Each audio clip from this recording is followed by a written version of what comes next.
Hey, good morning. I thought I'd have another fun talk this morning, thinking about wild things in the world. I was thinking about a lot of things. I watched this movie with my honey. It's been out for a while. I'm behind, okay? I'm slow. It's called Jojo Rabbit, and um, talk about it a little bit here because of what's going on right now. There's all these dudes out in Sturgis and gals out in Sturgis riding their motorcycles around and everything. And I was recruited to go into the military at 17 years old from my high school, and um, I finished high school in Europe, and I had a pretty specialized MOS, pretty pretty secret, as they say. And when I got there, one of the things that they did is they took me through a concentration camp that was left so we could take a look at it. It was called Dachau. And I remember going through that place. And I remember getting to Germany, and I'd been a young man and seen all the John Wayne movies and everything, and all the movies of the great American saving everybody, and I was pretty sure that we were the greatest people on earth and all that kind of stuff. And I remember walking through that death camp. I'm gonna have to make a whole video on that because I got other things I want to talk about, but it changes your complete brain. And if there is such a thing as a spirit or soul or whatever you want to call it, you'll never be the same. And I want to relay it up to a couple of things. There's those of us that it seems to be we have a couple personality types. You can't imagine that people would be able to do this to other people, their neighbors, their friends. And there's a type of person that looks for an enemy to murder and take care of and destroy. And then there's a type of person that looks for a savior that's going to save them from it all. These two types of people.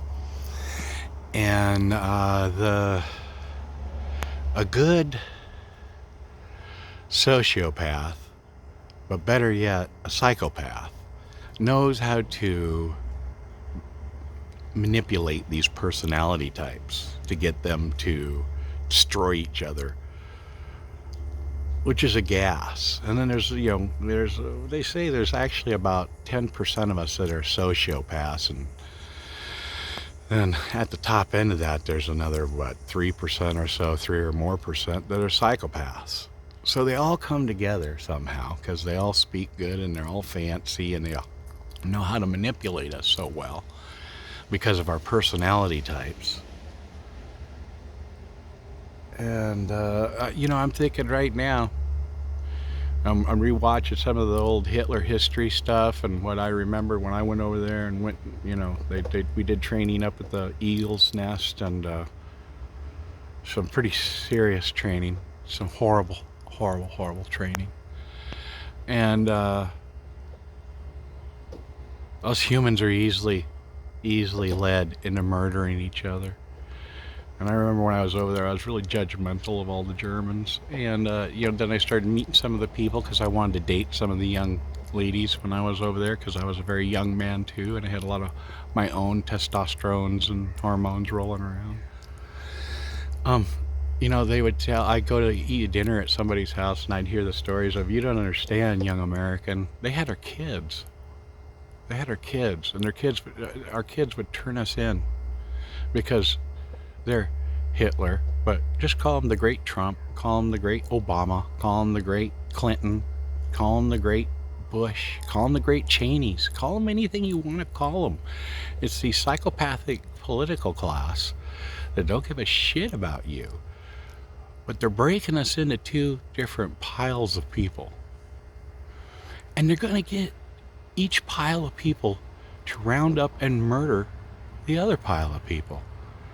You know, at the end of the war, they'd already lost the war in Germany.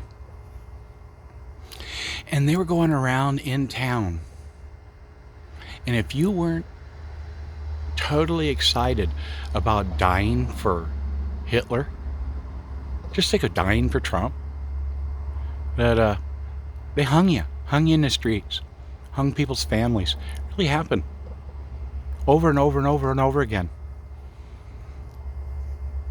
And I just imagine these guys from Sturgis riding around on their motorcycles, collecting their Social Security, rounding up other people and hanging them because they wear a mask or because they're trying to figure out how to keep their family safe. Because some other assholes told them, go out and murder those that make me sad. And there's so many people that are just going to do it. I've seen it. We've seen it over and over again through all of history. And I'm showing you this little Easter Island face, because if you go all the way back, even past them, but to them, they did it to each other too. All over some made up sky god thing or whatever they were thinking of doing. And they wiped themselves out completely. And they left these rocks with these funny faces buried all around. It was the most important thing they could do. Because probably one of their psychopathic leaders told them, better do this. And you better kill everybody that's trying to stop you from doing it. Even though it's wiping out our natural resource and going to kill us all.